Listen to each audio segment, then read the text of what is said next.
Hi friends, welcome back to the my channel Rajesh motivational waves. నేను మీ రాజేష్ వడ్లూరి. ఈరోజు ఒక కొత్త విషయం, జపాన్ దేశీయుల ఆనంద మంత్రాన్ని మీ ముందుకు తీసుకువచ్చాను. అదేంటో తెలుసుకుందామా? మరి ప్రతి మనిషిని గతం వేధిస్తుంది, భవిష్యత్తు భయపెడుతుంది. ఈ రెండిటికి మధ్యలో మనిషి ఇరుక్కపోయి వర్తమానాన్ని నిర్లక్ష్యం చేస్తాడు. ఈ క్షణాన్ని తెలుసుకో, ఈ క్షణాన్ని ఆస్వాదించు. ఏ చిన్న అనుభూతిని వదులుకోవద్దు. ఇంతకంటే మంచి రోజులు రావచ్చు, రాకపోవచ్చు. ఇచిగో ఇచి అంటే జపాన్ భాష ఇచిగో ఇచి, తెలుగులో దీన్నే ఆనంద సూత్రం అని అంటారు. మనిషి జీవితంలో 3 రకాల శత్రువులు ఉంటాయి. ఆ 3 రకాల శత్రువులని జయిస్తే ఆనందం మన సొంతమే, ఇది పక్కా. అవేంటంటే కోపం, బాధ, భయం. ఈ 3ంటిని జయిస్తే గాని మనిషికి ఆనందం దొరకదు. ఒక రోజులో ఎన్ని అందమైన అనుభవాలు నిర్లిప్తతతోనో నిర్లక్ష్యంతోనో మనం ఆస్వాదించకుండా వదిలివేసిన అనుభవాలెన్నో. ప్రతిరోజు విలువైనది, ప్రతి నిమిషం కూడా అపురూపమైనదే. గతాన్ని నెమరువేసుకుంటూనో భవిష్యత్తును ఆస్వాదించుకుంటూనో వర్తమానాన్ని విస్మరించరాదు.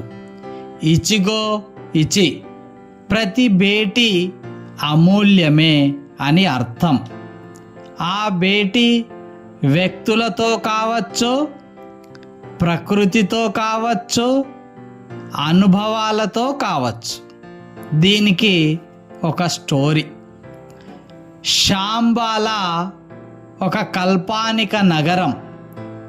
పెద్ద పెద్ద భవనాలు, ఎటు చూసినా ఉద్యానవనాలు, జలపాతాలు, వీధుల్లో రాసులుగా వజ్ర వైడూర్యాలు. సంతోషంగా ఉన్న ఆ దేశ పౌరులు, ఒక మాటలో చెప్పాలి అంటే 1000 స్వర్గాల సరిసాటి శాంబాల.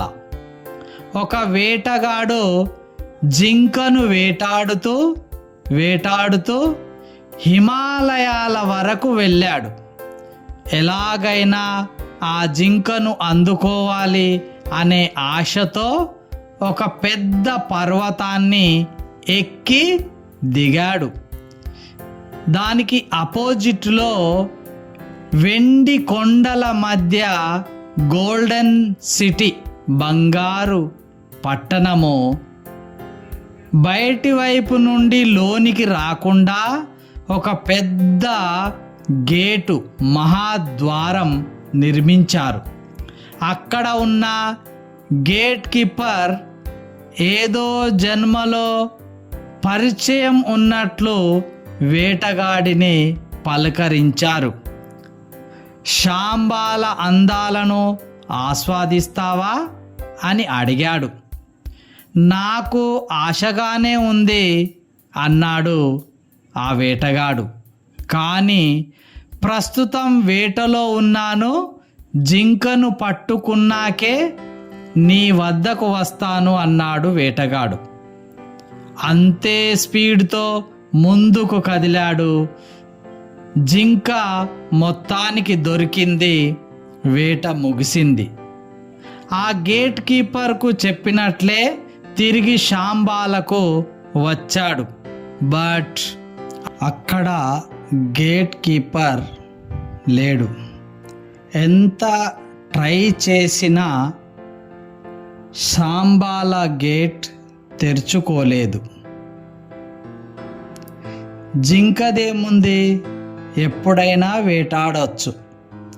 శాంబాల ప్రదేశం అంత ఈజీగా దొరకదు. అంది వచ్చిన అవకాశాన్ని చేయిజార్చుకున్నందుకు బాధపడటం చూశాం వేటగాడిని. శాంబాల వర్తమానానికి ప్రజెంట్ ప్రతీక, జింక గతానికి భవిష్యత్తుకు సూచిక.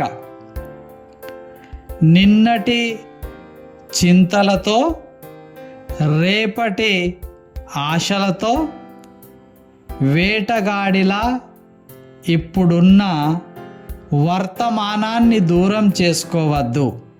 Present situations.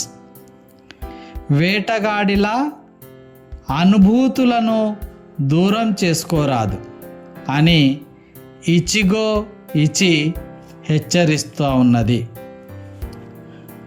3 శత్రువులు అనగా 3 విషయాలు: కోపం, బాధ, భయం. ఈ మూడింటిని శత్రువులుగా భావించాలి. ఈ క్షణం నిడివి రెప్పపాటు సమయమే అయితేనేం గొప్ప ఫీలింగ్ను ఇవ్వగల శక్తి దానికి ఉంది. మనకు తెలియకుండానే వర్తమానాన్ని విస్మరిస్తాం. ఎదుట ఒక గొప్ప వ్యక్తి ఉన్నా ఎప్పుడో దూరమైన దుర్మార్గుడి గురించి ఆలోచిస్తూ ఆ పెద్ద మనిషిని లేదా ఆ గొప్ప వ్యక్తిని విస్మరిస్తాం. ఎమోషన్స్ మనల్ని స్థిమితంగా ఉండనియ్యవు. ఆ ఎమోషన్స్, కోపం మనసు దారాలు మూసుకుపోతాయి. కళ్ళెదుటే కనబడే మంచిని చూడలేం. మన కోసం వస్తున్న ఆనందాలని ఆస్వాదించలేం. కోపతాపాలకు కారణాలు గతంతో ముడిపడి ఉంటాయి. కోపపడడం అంటే నిప్పు కణికను నోట్లో వేసుకొని దానిని ఎదుటి వ్యక్తిపై ఉమ్మడమే. దానివల్ల మనకే ఎక్కువ నష్టం అనేది మర్చిపోతా ఉన్నాం. రెండవది బాధ. ఆత్మీయులు దూరమైనప్పుడు, ఇష్టమైన వస్తువులను కోల్పోయినప్పుడు తీవ్రంగా బాధపడతాం. కానీ ఎంతకాలం ఇలా లేని దాని గురించి ఆలోచిస్తూ ఎదురుగా ఉన్నదాన్ని గమనంలోకి తీసుకోకపోవడం అన్నిటికంటే పెద్ద విషాదం. మూడవది భయం. ముప్పు చుట్టినప్పుడు, ప్రమాదం పొంచి ఉన్నప్పుడో భయపడతాం. మనిషి మనుగడకు అది ఒక అలారం లాంటిది. ఊహలకు, కల్పనలకు కూడా స్పందిస్తూ పోతే ఆనందానికి చోటెక్కడిది? కోపం, బాధ, భయం వీటికి అసలు కారణం గతానికి దూరంగా ఉన్నప్పుడు, భవిష్యత్తు పట్ల బెంగ లేనప్పుడు 100కి 100 పాళ్ళు వర్తమానంలోనే జీవిస్తే కోపం ఉండదు, విషాదం కనిపించదు, భయం దరిదాపుల్లోకి రాదు. మనసు నిండా ఆనందమే, కళ్ళ నిండా సంతృప్తే. ఆనందం పాజిటివ్ అంటువ్యాధి లాంటిది. ఎవరో ఒకరితో పంచుకోకుండా ఉండలేం. అలా పరోక్షంగా ఇతరులకు ఆనందాన్ని దారపోస్తాం. ఆనందంగా ఉన్నప్పుడు మనలోని అసలైన వ్యక్తి బయటకు వస్తాడు. ఉదాహరణగా వ్యవహరిస్తాం, ఎంతో ప్రేమిస్తాం, ఇట్టే క్షమిస్తాం, హాయిగా నవ్వేస్తాం, వరాలు కురిపిస్తాం. ప్రతిరోజు ప్రతి క్షణం అలాగే ఉండగలిగితే ఎంత బాగుంటుంది. ఉదాహరణకి మనం కెమెరా ముందు ఫోటోలు దిగుతున్నప్పుడు స్మైల్గా నవ్వుతూ ఫోటోలు దిగుతాం. అదే జీవితకాలం అంతా నవ్వుతూ ఉంటే పాజిటివ్ హార్మోన్స్ రిలీజ్ అయ్యి ఆరోగ్యం ఆనందంగా మారుతుంది. ప్రపంచంలోని అత్యంత ఆనంద స్వరూపుణ్ణి, హ్యాపీయెస్ట్ మ్యాన్ టిబెట్లోని ఒక బౌద్ధారామంలో గుర్తించారు శాస్త్రవేత్తలు. ఆ సమయానికి అతని చేతిలో చిల్లి గవ్వలేదు. అయితేనేం పేదరికం అతని మహా ఆనందానికి అడ్డు రాలేదు. నిత్యానందం, సత్యానందం అనే ఉపనిషత్తులు వర్ణించేది ఈ మానసిక స్థితినే. మనకు అకారణంగా దుఃఖాలు, అకారణ ద్వేషాలు తెలుసు. మనం అనుభవించే ఉంటాం. మనకు మంచైనా జరగాలి, మన శత్రువుకి చెడైనా జరగాలి. ఏ కారణం లేకపోతే మనం స్పందించం. ఇంగ్లీషులో ప్రజెంట్ అంటే వర్తమానం, బహుమతి అని 2 అర్థాలున్నాయి. 2 ఒకదానితో ఒకటి ముడిపడి ఉన్నాయి. అవును, మనిషికి వర్తమానానికి మించిన బహుమతి లేదు. ఈ సృష్టిలో నువ్వే పెద్ద అద్భుతం. ఇంకేదో అద్భుతం కోసం ఎదురు చూస్తూ ఈ క్షణాన్ని వృధా చేయకు. ఏదైనా బంధువుల ఇంటికి వెళ్ళినప్పుడు మంచి కానుక తీసుకొని వెళ్ళు. బంధువులే మీ ఇంటికి వచ్చినప్పుడు మంచి ఆతిథ్యం ఇవ్వు. కలకాలం గుర్తుండిపోయేలా 4 మంచి మాటలు చెప్పు. ఇచిగో ఇచి,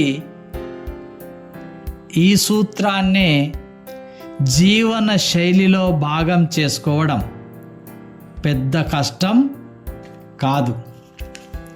ఈ క్షణాన్ని ఆస్వాదించడానికి డబ్బుతో పని లేదు, సాంకేతికత అసలే అవసరం లేదు. మనసుంటే సరిపోతుంది. జీవితం పట్ల మమకారం తోడైతే చాలు. పంచేంద్రియాలకు చేతి నిండా పని పెట్టాలి. మనం మాట్లాడడమే కాదు, ఇతరులు చెప్పేది శ్రద్ధగా వినాలి. 2 కళ్ళతో ప్రకృతిని పరిశీలించాలి. కమ్మని రుచులను ఆస్వాదించాలి. ఆలింగనం, హగ్గింగ్, కరాచలనం, షేక్ హ్యాండ్, స్పర్శలోని అయస్కాంత శక్తిని ఆత్మీయులకు పంచాలి. ఒకసారి ఒకే పని. ఇచిగో ఇచి జపానీయుల సూత్రం. ఈ సూత్రం ఆధారంగా ఒకసారి ఒకే పని. ఉదాహరణకు ఈరోజు సోమవారం అనుకుంటే సోమవారంలోనే ఉంటాం. మంగళవారం అనుకుంటే మంగళవారంలోనే ఉంటాం. కానీ సోమ మంగళవారాల్లో ఉండలేం కదా. కాబట్టి ఒకసారి ఒకే పనిని చేయాలి. 2-3 పనులు లేదా బాధ్యతలను ఒకేసారి నెత్తిన వేసుకోవడం కంటే అందులోని అతి ముఖ్యమైన పనిని ముందుగా ఎంచుకోవాలి. అదే సర్వస్వం అన్నట్లు పనిచేయాలి. అప్పుడే జీవితం ఆనంద మార్గంలో నడుస్తుంది.